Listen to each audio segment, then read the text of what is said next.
Salutare tuturor și bine v-am găsit la un nou video.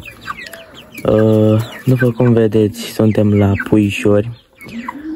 Înainte de a începe, nu uitați de butonașul de like, de subscribe să ajungem la cât mai mulți abonați. Suntem aici la puișori, am zis să fac un videoclip la puișori să îi mai vedeți ce mult au crescut. Au fix 20 de zile de când i-am adus. Și dacă nu i-ați văzut când i-am adus, puteți să dați la videoclipul unde v-am spus. În urmă cu un videoclip, două, cam așa. Și vedeți cum erau atunci și cum sunt acum. Ia uitați. Nu este mâncare așa cumpărată, bine, este amestecată cu mâncare cumpărată, concentrate și cu ruială din porumb, grâu și floarea soarelui.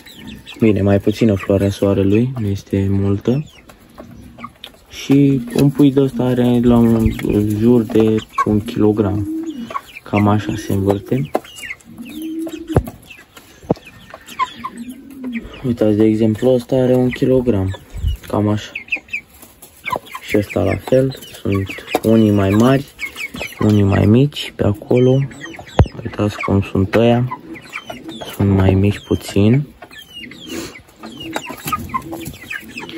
Puișori albi de carne.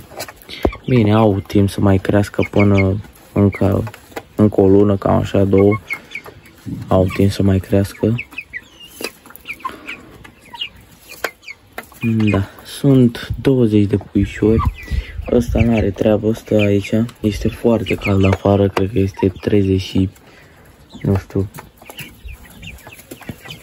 30 și ceva de grade.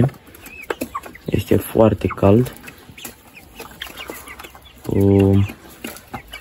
Da, după cum știți, aici aveam iepuri, dar dacă am cumpărat puișorii aceștia de carne, i-am băgat pe ei aici. Aici avem apa. Este foarte cald aici.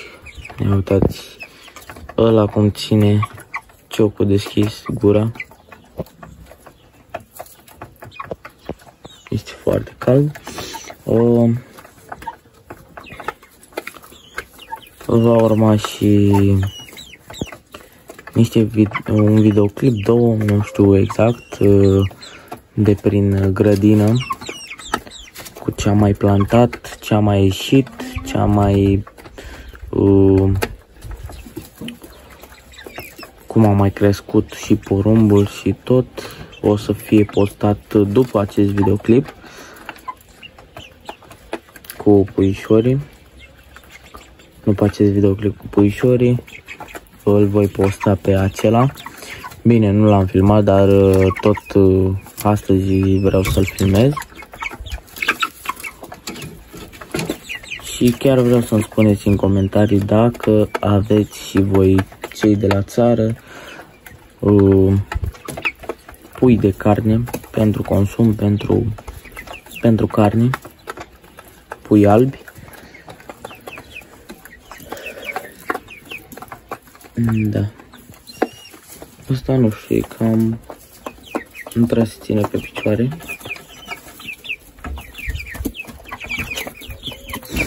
Ia uitați ce picioroange are. Au pui ăștia.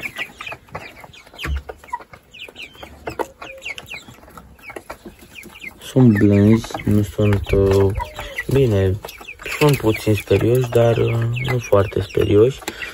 În mare parte sunt blânzi. Și asta mă interesează cel mai mult, să fie blânzi, să nu se sperie cum intri la ei aici, să se sperie. Da.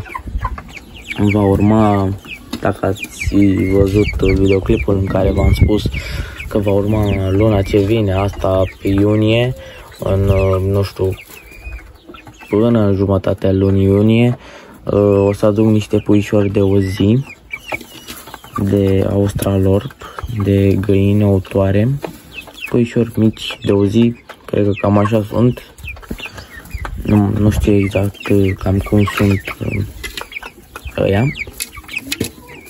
Treci pe aici să greblesc puțin, să fac curățenie.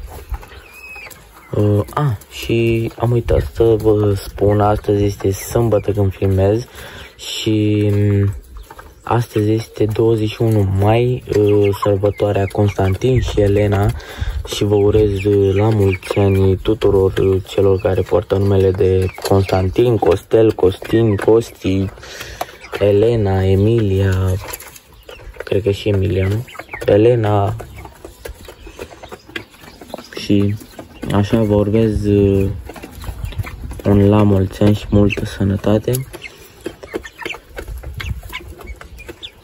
Da.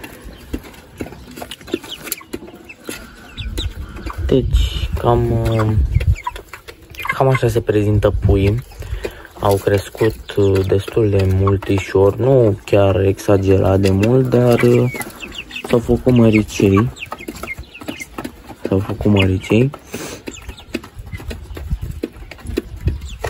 În cam 20 de zile de când i-am adus și cred că au mai avut și înainte vreo 20. Cam în 40 de zile s-au făcut cam așa. Într-o lună și o săptămână și ceva.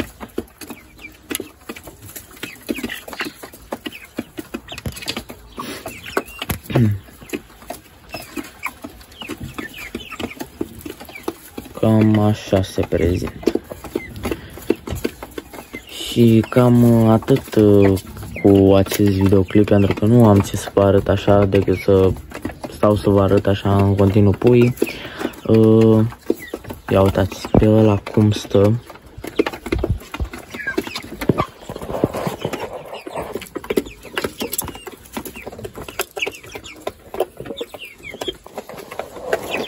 Și cam atât cu acest video. Dacă v-a plăcut, nu uitați de butonașul de like, de subscribe, să ajungem la cât mai mulți abonați în continuare. Și cam atât. Noi ne vedem, bineînțeles, la următorul video.